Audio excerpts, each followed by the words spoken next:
ಓಂ ಶ್ರೀ ಗುರು ಸಿದ್ಧಲಿಂಗಾಯ ನಮಃ. ಆತ್ಮೀಯ ಸಮಸ್ತ ಪವರ್ ಟಿವಿ ವೀಕ್ಷಕ ಬಾಂಧವರಿಗೆಲ್ಲ ಈ ಮಾಘ ಮಾಸದ ಗುಪ್ತ ನವರಾತ್ರಿಯ ಶುಭಾಶೀರ್ವಾದಗಳನ್ನು ನೀಡುತ್ತಾ ಬನ್ನಿ ವೀಕ್ಷಕರೇ. ಗುಪ್ತ ನವರಾತ್ರಿ ವರ್ಷದಲ್ಲಿ 4 ನವರಾತ್ರಿಗಳು ಬರುತ್ತವೆ. ಅದರೊಳಗೂ ಮಾಘ ಮಾಸದ ಗುಪ್ತ ನವರಾತ್ರಿ ರಾಜಮಾತಂಗಿಗೆ ಸೇರಿದ್ದಾಗಿದೆ. ಯಾರು ಈ ರಾಜಮಾತಂಗಿ? ರಾಜಮಾತಂಗಿಯನ್ನ ಆರಾಧನೆಯನ್ನ ಮಾಡುವುದರಿಂದ ನಮಗೆ ದೊರಕುವ ಲಾಭಗಳೇನು? ರಾಜಮಾತಂಗಿಯ ಅನುಗ್ರಹ ಸರ್ವರಿಗೂ ಬೇಕಾ? ಅವಳನ್ನ ಆರಾಧಿಸಬೇಕಾ? ಇಷ್ಟೆಲ್ಲ ಪ್ರಶ್ನೆಗೆ ಬನ್ನಿ ಎಲ್ಲ ಉತ್ತರವನ್ನ ಕಂಡುಕೊಳ್ಳೋಣ. ದೇವಿಯ ತಾಂತ್ರಿಕ ವಿದ್ಯೆಗಳಲ್ಲಿ ಅಮ್ಮನ 9ನೆಯ ಅವತಾರ, ದಶಮಹಾವಿದ್ಯೆಗಳಲ್ಲಿ 9ನೆಯ ಅವತಾರ ಸರ್ವಶ್ರೇಷ್ಠವಾದದ್ದು. ತಾಂತ್ರಿಕರಿಗೆ ಮಹಾನ್ ಸರಸ್ವತಿಯ ಅವತಾರ ಶ್ರೀ ರಾಜಮಾತಂಗಿ. ಕೈಯಲ್ಲಿ ವೀಣಾಪಾಣಿಯಾಗಿ ಇನ್ನೊಂದು ಕೈಯಲ್ಲಿ ಶುಕನನ್ನ ಹಿಡಿದು ಸಕಲ ಲೋಕಗಳಿಗೂ ಸಹ ವೇದವನ್ನ ಜ್ಞಾನವನ್ನ ನೀಡುವ ಮಹಾಮಾತೆ, ಮಹಾ ಕರುಣಾಮಯಿ ಜಗನ್ಮಾತೆ. ಯಾರು ಈ ರಾಜಮಾತಂಗಿ? ಏನಿದು ಈ ಗುಪ್ತ ನವರಾತ್ರಿ? ನಮಗೆ ಶರನ್ನವರಾತ್ರಿ ಮಾತ್ರ ಗೊತ್ತು ಗುರುಗಳೇ ಅಂತಂದು ಕೆಲವೊಬ್ಬರಿಗೆಲ್ಲ ಕೇಳ್ತಾ ಇರ್ತಾರೆ. ಈ ಶರನ್ನವರಾತ್ರಿಯ ಜೊತೆಯಲ್ಲಿ ಮಾಘ ಮಾಸದ ನವರಾತ್ರಿ, ಚೈತ್ರ ಮಾಸದ ನವರಾತ್ರಿ ಮತ್ತು ಆಷಾಢದ ನವರಾತ್ರಿ ಸೇರಿ 4 ನವರಾತ್ರಿಗಳನ್ನ ಆಚರಿಸ್ತಾರೆ. ಅಂದ್ರೆ ದೇವಿಯ ತಾಂತ್ರಿಕ ಭಾಗದಲ್ಲಿ ಹೇಳ್ತಾರೆ, ವರ್ಷದಲ್ಲಿ 12 ನವರಾತ್ರಿಗಳು ಉಂಟಾಗ್ತವೆ. ಈ 12 ನವರಾತ್ರಿಗಳನ್ನ ಮಾನವ ಮಾಡಲಿಕ್ಕೆ ಕಷ್ಟ ಆಗುತ್ತೆ ಅಂತಂದು 4 ನವರಾತ್ರಿಗಳನ್ನ ತಂದರು. ಆ 4 ನವರಾತ್ರಿನಲ್ಲೂ ಸಹ ಮನುಷ್ಯ ನೋಡಿ ಭಗವಂತನ ಆರಾಧನೆಗೆ ಸಮಯನೇ ಇಲ್ಲ. ಆದ್ದರಿಂದ ಒಂದು ವರ್ಷದಲ್ಲಿ 1 ನವರಾತ್ರಿ ಅಂದ್ರೆ ಶರನ್ನವರಾತ್ರಿಯನ್ನ ವಿಶೇಷವಾಗಿ ಪ್ರಸಿದ್ಧಿಯಾಗಿ ಆರಾಧನೆಯನ್ನ ಮಾಡ್ತಾರೆ. ಆದರೂ ಸಹ ಯಾರು ದೇವಿಯ ಕೃಪೆಗೆ ಪಾತ್ರರಾಗಬೇಕು ಅಂತಿರೋ ಪ್ರತಿಯೊಬ್ಬರೂ ಸಹ ಪ್ರತಿಯೊಂದು ನವರಾತ್ರಿಗಳನ್ನು ಆಚರಿಸುವುದರಿಂದ ಆ ಜಗನ್ಮಾತ ಲಲಿತಾ ತ್ರಿಪುರ ಸುಂದರಿಯ ಅನುಗ್ರಹ ನಿಮ್ಮೆಲ್ಲರಿಗೂ ಸಹ ಉಂಟಾಗ್ತಾ ಹೋಗುತ್ತೆ. ಹೀಗೆ ಈ ನವರಾತ್ರಿಗಳಲ್ಲಿ ಗುಪ್ತ ನವರಾತ್ರಿ, ಮಾಘ ಮಾಸದ ನವರಾತ್ರಿಯಲ್ಲಿ ರಾಜಮಾತಂಗಿ, ದಶಮಹಾವಿದ್ಯೆ ಮತ್ತು ತಾಂತ್ರಿಕರಿಗೆ ಸರಸ್ವತಿ ಯಾಗಿದ್ದಾಳೆ. ಇನ್ನು ಮಾನವರಲ್ಲಿ ಅನೇಕರು, ನೀವೆಲ್ಲರೂ ಸಹ ನೋಡ್ತಾ ಇರ್ತೀವಿ, ಅನೇಕ ಪಾಂಡಿತ್ಯ ಇರುತ್ತೆ, ಅವರಲ್ಲಿ ವಿದ್ಯೆ ಸಾಕಷ್ಟು ಇರುತ್ತೆ. ಆದ್ರೂ ಅವರು ಬೆಳಕಿಗೆ ಬರಲಿಕ್ಕೆ ಅನೇಕ ರೀತಿಯಿಂದ ಕಷ್ಟಗಳಲ್ಲೇ ಪರಿತರಿಸ್ತಾ ಇರ್ತಾರೆ. ಹೌದಲ್ಲ ವೀಕ್ಷಕರೇ? ಪ್ರತಿಯೊಬ್ಬರೂ ಯೋಚನೆಯನ್ನು ಮಾಡಿ ಒಂದಲ್ಲ ಒಂದು ರೀತಿಯಿಂದ ನಿಮ್ಮ ಆ ಪ್ರತಿಭೆಯನ್ನ ಹೊರಗಡೆ ತರಬೇಕು ಅಂತಂದು ಹೋರಾಟ ನಡೀತಾ ಇರ್ತೀರ. ಆದ್ರೂ ಸಹ ಎಷ್ಟೊಂದು ವಿಘ್ನಗಳು ಎದುರಾಗ್ತಾ ಹೋಗ್ತವೆ. ನಿಮ್ಮಲ್ಲಿ ಆ ವಿದ್ಯೆ, ಪ್ರತಿಭೆ ಎಲ್ಲವೂ ಸಹಿತ ಇರುತ್ತೆ, ಆದರೆ ಹೊರಗಡೆ ಬರಲಿಕ್ಕೆ ಆಗ್ತಾ ಇಲ್ಲ. ಇಂತಹ ಎಷ್ಟೋ ಘಟನೆಗಳು ನಿಮ್ಮ ಜೀವನದಲ್ಲಿ ನಡೆದೇ ಇರಲ್ಲ. ಸ್ವಲ್ಪ ಕೊಂಚ ಯೋಚನೆಯನ್ನ ಮಾಡಿ. ಇಂತಹ ಎಲ್ಲ ಅಡೆತಡೆಗಳನ್ನ ಮೀರಿಸುವ ಯಾರು ಕಲೆಯಲ್ಲಿ, ಭರತನಾಟ್ಯ ಇರಲಿ, ಸಂಗೀತ ಇರಲಿ, ಇನ್ನು ಕಲೆಗೆ ಸಂಬಂಧಪಟ್ಟ ಸಿನಿಮಾ ರಂಗ, ರಂಗಕ್ಷೇತ್ರಗಳು ಇರಲಿ, ಸಂಗೀತ ಕ್ಷೇತ್ರ, ಹೀಗೆ ಹಲವಾರು ಈ ಸಂಗೀತಕ್ಕೆ ಮತ್ತು ಕಲಾಕ್ಷೇತ್ರಕ್ಕೆ ಸಂಬಂಧಪಟ್ಟ ಅನೇಕ ಕಲಾವಿದರು, ಸಂಗೀತ ಪ್ರಿಯರು ಅನೇಕ ರೀತಿಯಿಂದ ಕಷ್ಟವನ್ನು ಪಡ್ತಾ ಇರ್ತೀರ. ಒಂದಲ್ಲ ಒಂದು ರೀತಿಯಿಂದ ಆ ತಾಯಿಯ ಶಾರದಾಂಬೆಯ ಸೇವೆಯನ್ನು ಮಾಡಬೇಕು ಅಂತಂದು. ಆದರೂ ಸಹ ಹಲವಾರು ರೀತಿಯಿಂದ ವಿಘ್ನ ಬಾಧೆಗಳು ಎದುರಾಗ್ತಾ ಹೋಗ್ತವೆ. ಹೀಗೆ ಎದುರಾಗ್ತಾ ಹೋದಾಗ ನಿಮ್ಮಲ್ಲಿ ಆಲಸ್ಯ ಉಂಟಾಗ್ಬಿಡುತ್ತೆ. ಎಲ್ಲೋ ನಮ್ಮ ಜೀವನ ಮುಂದುವರಿಲಿಕ್ಕೆ ಸಾಧ್ಯ ಇಲ್ಲೇನೋ ಅಂತಂದು ನಿಮ್ಮಲ್ಲಿ ಡಿಪ್ರೆಷನ್ನು, ಚಿಂತೆಗೆ ಒಳಗಾಗ್ತೀರಾ. ಆದ್ದರಿಂದ ಇಂತಹ ಪ್ರತಿಯೊಬ್ಬರೂ ಸಹ ಏನಪ್ಪ ಮಾಡಬೇಕು ಅಂತಂದರೆ, ಮಾಘ ಮಾಸದ ಶುದ್ಧ ಪಾಡ್ಯಮಿಯಿಂದ ನವಮಿಯವರೆಗೂ ಸಹ ಈ ಗುಪ್ತ ನವರಾತ್ರಿಯನ್ನ ಶ್ರದ್ಧಾಪೂರ್ವಕವಾಗಿ ಆಚರಿಸ್ತಾ ಬನ್ನಿ. ಆ ರಾಜಮಾತಂಗಿಯ ಅನುಗ್ರಹದಿಂದ ನಿಮ್ಮ ಎಲ್ಲ ಕಲೆಯಲ್ಲಿ ಮತ್ತು ನಾಟ್ಯ ಜೀವನದಲ್ಲಿ, ಇನ್ನ ದಾಂಪತ್ಯ ಜೀವನದಲ್ಲಿ ಪ್ರೀತಿನೇ ಇಲ್ಲ. ಅನೇಕರು ವಿವಾಹ ವಿಚ್ಛೇದನಕ್ಕೆ ಒಳಗಾಗ್ತಾ ಇದ್ದಾರೆ. ಮದುವೆ ಪೂರ್ವದಲ್ಲಿ ಪ್ರೀತಿ ಪ್ರೇಮದಿಂದ ವಿವಾಹವಾದವರು ಮುಂದೆ ಡೈವರ್ಸ್ನ ತಗೊಳ್ತಾ ಇದ್ದಾರೆ. ಅಂತಹ ಸಮಸ್ಯೆಗಳು ಯಾರಿಗೆ ಉಂಟಾಗ್ತಾ ಇದೆ ಅಂಥವರೆಲ್ಲ ಮಾಘ ಮಾಸದ ಶುದ್ಧ ಪಾಡ್ಯಮಿಯಿಂದ ನವಮಿಯವರೆಗೂ ಸಹ ನೀವು ಈ ನವರಾತ್ರಿಯನ್ನ ಚಾಚು ತಪ್ಪದಲೇ ನಡೆಸ್ತಾ ಬನ್ನಿ ವೀಕ್ಷಕರೇ. ಮಾತಂಗ ಮಹರ್ಷಿಗಳ ಅವರಿಗೆ ಅನುಗ್ರಹವನ್ನು ಮಾಡುವುದಕ್ಕೋಸ್ಕರ ಜಗನ್ಮಾತೆ ಪಾರ್ವತಿ ಅವರ ಮಗಳಾಗಿ ಆವಿರ್ಭವಿಸಿದ ದಿನವೇ ಈ ಮಾಘ ಮಾಸದ ನವರಾತ್ರಿ. ನೋಡಿ, ಮಾತಂಗ ಮಹರ್ಷಿಯ ತಪಸ್ಸಿಗೆ ಒಲಿದು ಅಂತಹ ಮಾತಂಗ ಮಹರ್ಷಿಗಳ ಮಗಳಾಗಿ ಬೆಳಿತಾಳೆ, ಆವಿರ್ಭವಿಸ್ತಾಳೆ ಋಷಿಯ ಕೋರಿಕೆಯಂತೆ. ಇಂತಹ ಮಾತಂಗಿಗೆ ಶಿವನ ಅವತಾರವಾಗಿ ಮಾತಂಗ ಭೈರವನು ಅನುವರ್ತಿಯಾಗಿದ್ದಾನೆ. ಹೀಗೆ ಮಾತಂಗಿ ಜಗತ್ತಿನಲ್ಲಿ ಸಮಾನತೆಯ ಪಾಠವನ್ನ ತೋರಿದ ಜಗನ್ಮಾತೆ ಆಗಿದ್ದಾಳೆ. ಮಾನವರೆಲ್ಲರೂ ಅವಳ ಮಕ್ಕಳು ಒಂದನ್ನ ತೋರಿಸಿಕೊಟ್ರು. ಭಕ್ತಿಯಿಂದ ನಾವು ಭಗವಂತನಿಗೆ ಯಾವುದನ್ನು ಸಮರ್ಪಣೆಯನ್ನ ಮಾಡಿದ್ರೂ ಅದು ಭಗವಂತನಿಗೆ ಸಲ್ಲುತ್ತೆ. ಭಕ್ತಿ ಶ್ರೇಷ್ಠ ಎನ್ನುವ ತತ್ವವನ್ನ ಇಡೀ ಜಗತ್ತಿಗೆ ತಿಳಿಸಿದವಳು ಯಾರು ಅಂತಂದ್ರೆ ಅದು ಮಾತಂಗಿ.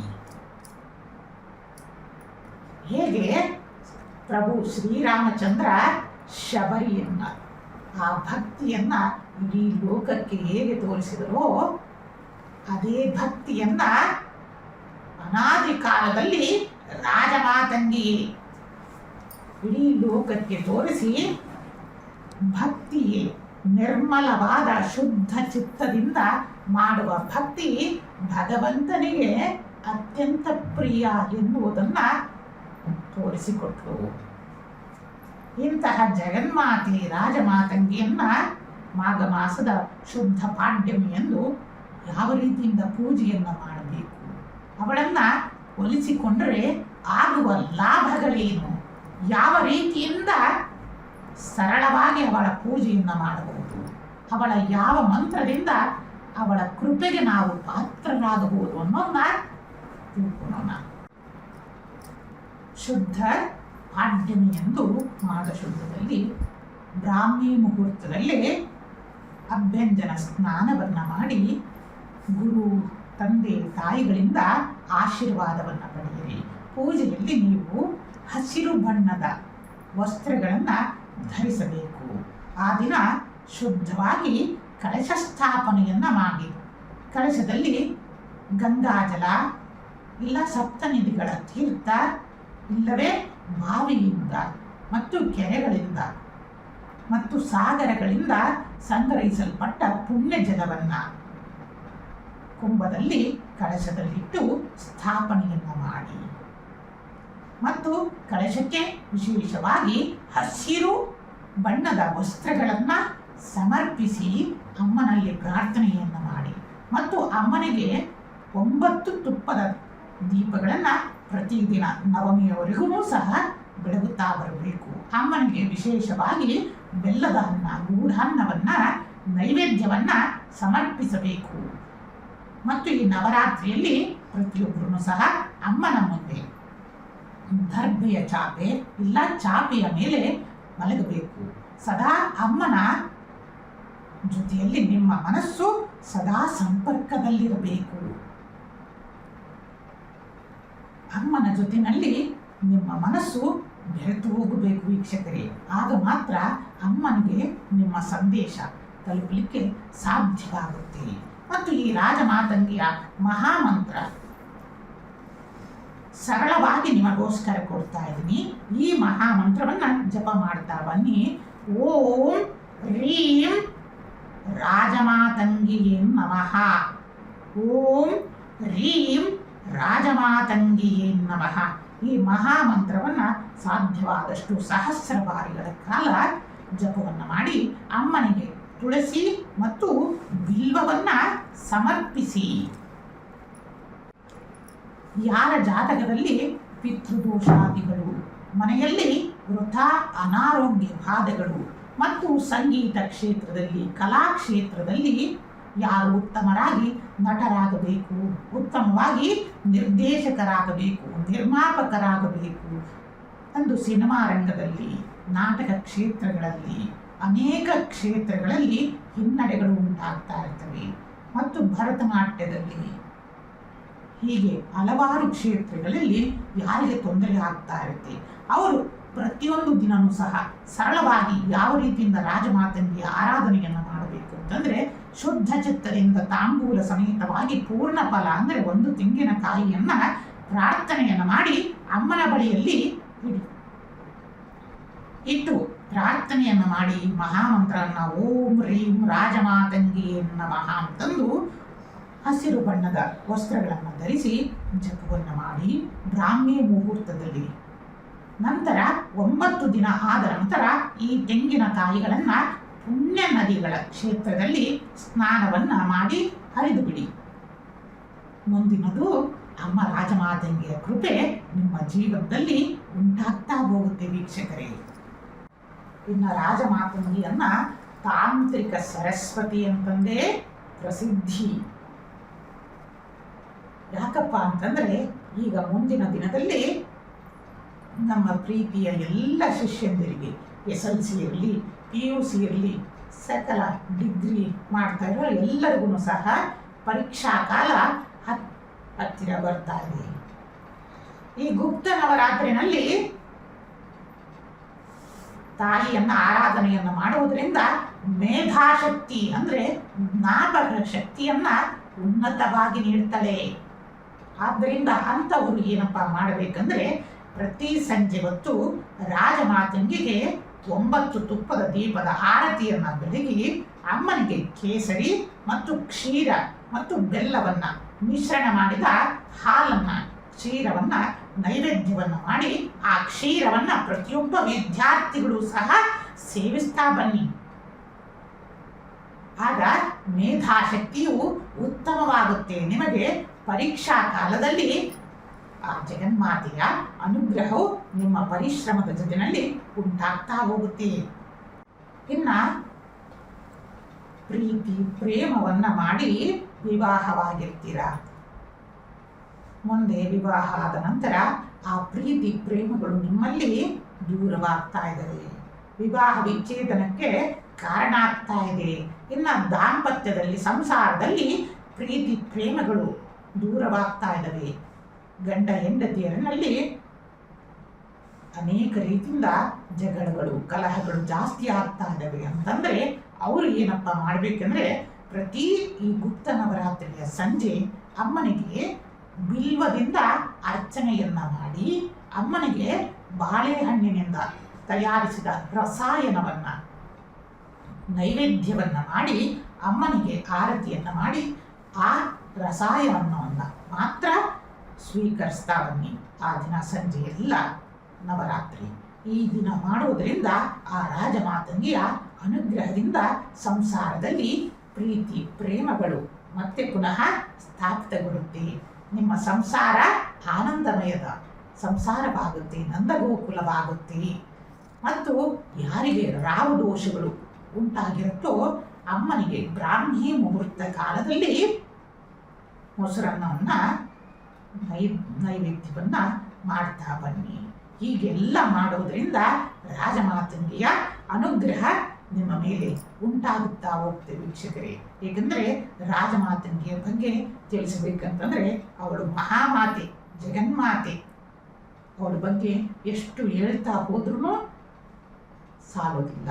ಆದ್ದರಿಂದ ನಾವೆಲ್ಲರೂ ಏನಪ್ಪ ಮಾಡಬೇಕು ಅಂದರೆ ಭಕ್ತಿ ಮತ್ತು ಶ್ರದ್ಧಾಪೂರ್ವಕವಾಗಿ ಈ ಬರುವ ಈ ಮಾಘ ಮಾಸದ ನವರಾತ್ರಿಯ ಪ್ರತಿಯೊಂದು ಕ್ಷಣವನ್ನು ಅವಳ ಭಕ್ತಿಯಲ್ಲಿ ಕಾಲವನ್ನು ಕಳೆಯೋಣ.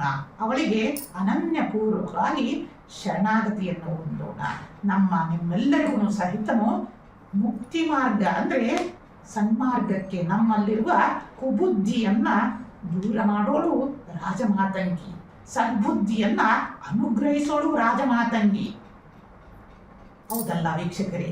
ನೀವು ಎಷ್ಟೇ ಇದನ್ನು ಮಾಡ್ತಾ ಇರಿ, ಕೆಲವೊಂದು ಸಲ ಕೆಟ್ಟ ಆಲೋಚನೆಗಳು ನಿಮ್ಮ ಬುದ್ಧಿಯನ್ನು ಆಕ್ರಮಿಸಿಬಿಡುತ್ತೆ. ಎಂತಹ ಸಾಧಕರಿದ್ದರು, ಎಂತಹ ಕುಂಡಲಿನಿಯನ್ನ ಜಾಗೃತಿಯನ್ನು ಮಾಡಿಕೊಂಡಿದ್ದರೂ ಸಹ ಸಾಧಕರಿಗೆ ಈ ಮಾಯೆ, ಭ್ರಾಂತಿ ಅನ್ನೋದು ಆವರಿಸಿಬಿಡುತ್ತೆ.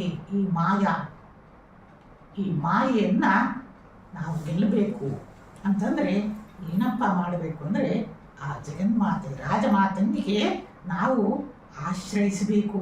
ಅವಳನ್ನು ಆಶ್ರಯಿಸಿದಾಗ ಮಾತ್ರ ಆ ಮಾಯೆಯನ್ನು ನಾವು ಗೆಲ್ಲಬಹುದು. ಇಲ್ಲಾಂದರೆ ನಾವು ಎಷ್ಟೇ ಹಠಮಾರಿತನದಿಂದ ನಾನು ಕುಂಡಲಿಯನ್ನು ಜಾಗೃತಿಯನ್ನು ಮಾಡ್ತೀನಿ, ನಾನು ಯೋಗವನ್ನು ಮಾಡ್ತೀನಿ, ಎಂತಹ ಸಾಧಕನಿದ್ರೂ ಸಹ ಈ ಮಾಯೆ ಅನ್ನೋಳು ಪ್ರತಿಯೊಬ್ಬರನ್ನೂ ಬಿಡೋಲ್ಲ. ಒಂದಲ್ಲ ಒಂದು ರೀತಿಯಿಂದ ತಾನು ಗೆಲ್ಲಲೇಬೇಕು ಅಂತಂದು ಅಂತ ಮಹಾಮಾಯೆ ಆಟವನ್ನು ಆಟಿಸ್ಬಿಡ್ತದೆ. ಆದ್ದರಿಂದ ನಾವು ಆ ಮಾಯೆಯನ್ನು ಗೆಲ್ಲಬೇಕು, ನಮ್ಮ ಜೀವನವನ್ನು ಸಾಫಲ್ಯತೆಯನ್ನು ಪಡಿಬೇಕು ಅಂತಂದರೆ ರಾಜಮಾತಂಗಿ ಆ ತಾಯಿ ಶಾರದಾಂಬೆಗೆ ನಾವುಗಳು ಮೊರೆಯನ್ನು ಹೋಗೋಣ. ಈ ಬರುವ ಗುಪ್ತ ನವರಾತ್ರಿಯಲ್ಲಿ ತಾಯಿಯ ಪ್ರತಿಯೊಂದು ಮಹಿಮೆಯನ್ನು, ಆಕೆಯ ಚರಿತಾಮೃತವನ್ನು, ಆ ಮಧುಕೈಟವರ ಸಂಹಾರವನ್ನು, ಮಹಿಷಾಸುರ ಸಂಹಾರವನ್ನು, ಶುಂಭ ನಿಶುಂಭಾದಿ ಚಂಡಮುಂಡಾದಿಗಳ, ಧೂಮ್ರಾಕ್ಷಾದಿಗಳ ಮತ್ತು ರಕ್ತಬೀಜಾಸುರರ ಸಂಹಾರವನ್ನು, ಚರಿತ್ರೆಯನ್ನು ಆಲಿಸೋಣ. ಮತ್ತು ಆ ಗುಪ್ತ ನವರಾತ್ರಿಯಂದು ಆ ರಾಜಮಾತಂಗಿಗೆ ವಿಶೇಷವಾಗಿ ಪೂಜೆಯನ್ನು ಸಲ್ಲಿಸಿ ವಿಶೇಷವಾದ ಅನುಗ್ರಹವನ್ನು ಪಡೆದುಕೊಂಡು ನಮ್ಮಲ್ಲಿರುವ ಎಲ್ಲ ದುರ್ಗುಣಗಳನ್ನೆಲ್ಲ ಜಯಿಸಿ ರಾಜಮಾತಂಗಿಯನ್ನು ಬೇಡೋಣ. ಸದ್ಗುಣಗಳನ್ನು ದಯಪಾಲಿಸು, ನನ್ನಿಂದ ಪ್ರಕೃತಿಗೆ ವಿಶೇಷವಾದ ಸೇವೆಯನ್ನು ಮಾಡಲಿಕ್ಕೆ ನಿನ್ನ ಅನುಗ್ರಹವನ್ನು ಕೊಡು. ಈ ಮಾನವ ಜನ್ಮನ ಸುಕೃತವನ್ನು, ಪುಣ್ಯ ಫಲವನ್ನು ಉಂಟಾಗಲಿ ಅಂತಂದು ನಾವು ನೀವೆಲ್ಲರೂ ಪ್ರಾರ್ಥಿಸೋಣ. ಗುಪ್ತ ನವರಾತ್ರಿ ನಮ್ಮೆಲ್ಲರಿಗೂ ಒಂದು ಸಂದೇಶವನ್ನು ನೀಡುತ್ತೆ. ಆ ಸಂದೇಶ ಏನು ಅಂತಂದರೆ ಮನುಷ್ಯ ಅರ್ಥವನ್ನು ಮಾಡಿಕೊಳ್ಬೇಕು. ಏನದು ಗುಪ್ತ ನವರಾತ್ರಿಯ ಸಂದೇಶ ಅಂದರೆ, ನವರಾತ್ರಿಯಲ್ಲಿ ಮತ್ತು ಬೇರೆ ಪ್ರತಿದಿನದಲ್ಲೂ ಸಹ ಭಗವಂತನನ್ನ ನಾವು ಪೂಜೆ, ಪುನಸ್ಕಾರ, ಯಾಗ, ಯಜ್ಞ, ಅವನ ಸೇವೆ ಅಂದು ಅನೇಕ ರೀತಿಯಿಂದ ಪೂಜೆ ಪುನಸ್ಕಾರಗಳಿಂದ, ದಾನ ಧರ್ಮಗಳಿಂದ ನಾವು ಪುಣ್ಯ ಕಾರ್ಯಗಳನ್ನು ಮಾಡ್ತಾ ಇರ್ತೀವಿ. ಅದೆಷ್ಟೋ ಭಕ್ತಾದಿಗಳು ಮಾಡ್ತಾ ಇರ್ತಾರೆ, ಅದೆಷ್ಟೋ ನಾಯಕರುಗಳು ಸಹ ಮಾಡ್ತಾ ಇರ್ತಾರೆ. ಹೌದಲ್ಲ ವೀಕ್ಷಕರೇ? ನೀವೆಲ್ಲರೂ ಯೋಚನೆ ಮಾಡಿ, ನಾವೆಲ್ಲ ಯಾಕೆ ಮಾಡ್ತೀವಿ ಅಂತಂದರೆ ಅದು ಭಗವಂತನಿಗೆ ಸಲ್ಲುತ್ತೆ. ಆ ಭಗವಂತನ ದೃಷ್ಟಿ ಬಿದ್ದರೆ ನಮ್ಮ ಎಷ್ಟೋ ಪಾಪ ಕರ್ಮಗಳು ದೂರವಾಗಿಬಿಡ್ತವೆ ಅಂತಂದು ಆ ಭಗವಂತನ ಬಳಿನಲ್ಲಿ ಹೋಗಿ ಅನೇಕ ರೀತಿಯಿಂದ ನಾವು ಪೂಜೆ ಪುನಸ್ಕಾರಗಳನ್ನೆಲ್ಲ ಮಾಡ್ತೀವಿ. ಆದರೂ ಈ ಗುಪ್ತ ನವರಾತ್ರಿ ನಮಗೇನು ತಿಳಿಸುತ್ತೆ ಅಂದರೆ, ನಾವು ಮಾಡೋ ಪೂಜೆ ಪುನಸ್ಕಾರಗಳನ್ನು ಭಗವಂತ ನೋಡ್ತಾನೆ ಅಂದ ಮೇಲೆ ನಾವು ಮಾಡುವ ಗುಪ್ತವಾಗಿ ಮಾಡುವ ಅನೇಕ ಕೆಟ್ಟ ಕೆಲಸಗಳನ್ನು ಸಹ ಅವನು ನೋಡ್ತಾನೆ ಅನ್ನೋದು ಪ್ರತಿಯೊಬ್ಬರಿಗೂ ಸಹ ಅರಿವಿರಬೇಕು. ಅವನು ಸರ್ವವ್ಯಾಪಿ, ಸರ್ವಸಾಕ್ಷಿ. ಅವನು ಆದ್ದರಿಂದ ನಾವು ಬಾಹ್ಯವಾಗಿ ಮತ್ತು ಆಂತರಿಕವಾಗಿಯೂ ಪರಿಶುದ್ಧತೆಯನ್ನು ಪಡೆಯಬೇಕು. ನಾವು ಮಾಡುವ ಪ್ರತಿಯೊಂದು ಕಾರ್ಯಗಳನ್ನು ಸಹ ಆ ಭಗವತಿ ನೋಡ್ತಾ ಇರ್ತಾಳೆ ಅನ್ನೋ ಒಂದು ತತ್ವವನ್ನು ನಮಗೆ ಗುಪ್ತ ನವರಾತ್ರಿ ನೀಡುತ್ತೆ ವೀಕ್ಷಕರೇ. ಆದ್ದರಿಂದ ಪರಿಪೂರ್ಣವಾಗಿ ನಾವು ಬಾಹ್ಯದಲ್ಲಿ ಆಂತರಿಕವಾಗಿ ಪರಿಶುದ್ಧತೆಯನ್ನು ಪಡೆದು ಭಗವಂತನಿಗೆ ಆ ನಿರ್ಮಲವಾದ ಭಕ್ತಿಯ ಸಮರ್ಪಣಾ ಭಾವವೇ ಈ ಗುಪ್ತ ನವರಾತ್ರಿ. ಆದ್ದರಿಂದ ನಾವು ನೀವೆಲ್ಲರೂ ಸಹ ಮಾನಸಿಕವಾಗೂ ಶುದ್ಧರಾಗೋಣ ಅಂತಂದು ಪ್ರಾರ್ಥನೆಯನ್ನು ಮಾಡುತ್ತಾ ಪರಮದಯಾಳು ಶ್ರೀ ಸಿದ್ಧಲಿಂಗೇಶ್ವರರು ಜಗನ್ಮಾತಾ ಶ್ರೀ ಇಷ್ಟಕಾಮೇಶ್ವರಿಯ ಜೊತೆಯಲ್ಲಿ ಶ್ರೀ ರಾಜಮಾತಂಗಿ ಸಮಸ್ತ ಪವರ್ ಟಿವಿಯ ವೀಕ್ಷಕ ಬಾಂಧವರಿಗೆಲ್ಲ ಧರ್ಮ ಅರ್ಥ ಕಾಮ ಮೋಕ್ಷಾದಿಗಳನ್ನು ಮತ್ತು ಸಕಲ ಐಶ್ವರ್ಯಾದಿಗಳನ್ನು ನಿಮ್ಮೆಲ್ಲರಿಗೂ ಆ ಭಗವತಿ ಇಷ್ಟಕಾಮೇಶ್ವರಿ ರಾಜಮಾತಂಗಿ ದಯಪಾಲಿಸಲಿ. ಸರ್ವಲೋಕಕ್ಕೂ ಸಕಲ ಸನ್ಮಂಗಳವನ್ನು ನೀಡಲಿ. ನಿಮ್ಮೆಲ್ಲರಿಗೂ ಶಾಂತಿ ನೆಮ್ಮದಿಗಳನ್ನು ದಯಪಾಲಿಸಲಿ ಅಂತಂದು ಶುಭಾಶೀರ್ವಾದವನ್ನು ಮಾಡುತ್ತಾ ಓಂ ನಮಃ ಶಿವಾಯ.